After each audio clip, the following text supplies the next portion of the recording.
ট্রানজিশনের দিকে যেতে চাই এবং সেইটার জন্য আইন শৃঙ্খলা বাহিনীর অবশ্যই মাঠে থাকতে হবে। স্বরাষ্ট্র উপদেষ্টার পদত্যাগের দাবিতে এই মুহূর্তে রাজধানীর শাহবাগ অবরোধ করে রেখেছেন জাতীয় ছাত্র শক্তি। বেলা 12:30 থেকে মূলত তারা এই সড়ক অবরোধ করে রেখেছেন। কোনোভাবেই কোনো সাধারণ হত্যাকাণ্ড না।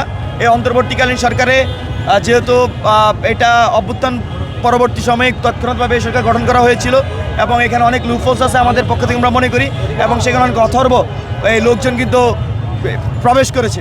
এই যে নির্বাচন কমিশনার, আমি সেটা শুনিনি, আপনি যেহেতু বলেছেন, উনি যদি এ ধরনের মন্তব্য করে কী পরিমাণ দায়িত্ব জ্ঞানহীন হতে পারেন তিনি আমি জানি না।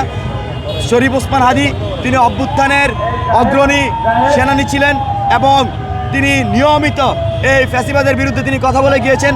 ফ্যাসিবাদের বিরুদ্ধে একদম টপ লেভেলে ভোকাল যারা, তাদের মধ্যে এই শরীফ ওসমান হাদি একজন। তাকে খুবই প্ল্যান ওয়াইজ, আমরা যতগুলো ডেটা দেখেছি, খুবই প্ল্যান ওয়াইজ সংগঠিতভাবে তাকে হত্যার উদ্দেশ্যে তাকে গুলি করা হয়েছে।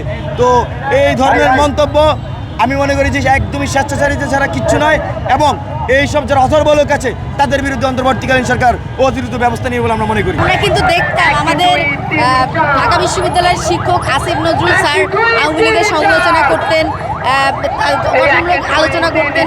তো আমরা ভাবছিলাম তিনি হয়তো জুলাইকে ধারণ করেন, কিন্তু জুলাই পরবর্তী সময়ে তাকে যেন আইন উপদেষ্টা হিসেবে অধিষ্ঠিত করা হয়, তারপর কিন্তু তার কার্যক্রম কিন্তু মোটেও প্রমাণ করে না যে সে জুলাইকে ধারণ করে। কোকো ও শিয়া বাটারের ইউনিক কম্বিনেশনে তৈরি Natura expert care body lotion স্কিনের ড্যামেজ হিল করে, ত্বক রাখে সফট ও ময়েশ্চারাইজ। লুকিয়ে আর কতদিন, বাই বাই ড্যামেজ স্কিন। বরঞ্চ আমার মনে হইলো যে সে এখানে আসলে কার এজেন্ডা বাস্তবায়ন করতেছে, এটা হচ্ছে এখন প্রশ্ন। কারণ সে যখন ছাত্র জনতার পক্ষ হয়ে তাকে আইন উপদেষ্টা করা হলো কেন?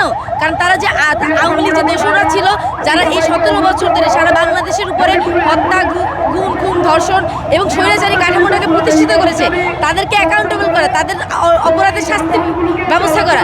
কিন্তু আমরা কি দেখলাম যে মামলাগুলোতে আওয়ামী লীগের যে অপরাধীদেরকে আটক করা হয়েছিল, তাদের 70%কে কিন্তু জামিন দেওয়া হয়েছে। এবং আমরা ঢাকা 8 আসনের হাদি ভাইয়ের উপর যে ব্যক্তি গুলি চালায় তাকে কিন্তু 2 বার জামিন দেওয়া হয়েছে, এবং জামিন পেয়ে সে কিন্তু হাদি ভাইয়ের উপর গুলিটা করে। তাহলে এর দায়কে আসিফ নজরুল এড়াতে পারে? কখনই এড়াতে পারে না। তো আমরা মনে করি যে আসিফ নজরুল তার যে জুলাই স্পিচ সেখান থেকে সরে গিয়ে সে কার পারপাস বাস্তবায়ন করতেছে সেটা সেই বলতে পারবে, কিন্তু সে জুলাই স্পিচ থেকে সরে গিয়েছে, নইলে আমরা কিন্তু আজকের এই দিনটা আমাদেরকে দেখতে হতো না। আমরা দেখেছি অন্তর্বর্তীকালীন সরকার এতদিন ধরে দায়িত্ব পালন করেছেন, কিন্তু আমরা এখন একটা ডেমোক্রেটিক ট্রানজিশনের দিকে যেতে চাই এবং সেইটার জন্য আইন শৃঙ্খলা বাহিনীর অবশ্যই মাঠে থাকতে হবে। আজকে একজন এমপি পদপ্রার্থী তিনি যখন প্রকাশ্যে দিবালোকে এরকম একটা গুলি, এর বিচার এবং এটার কোনো প্রক্রিয়া আমরা এখন পর্যন্ত দেখতে পাইনি। উল্টা আমরা কি শুনতে পাচ্ছি যে ভারতে পালিয়ে যাচ্ছে। সে কেন ভারতে পালিয়ে যাবে? এই অথর্ব স্বরাষ্ট্র উপদেষ্টা কি করেন?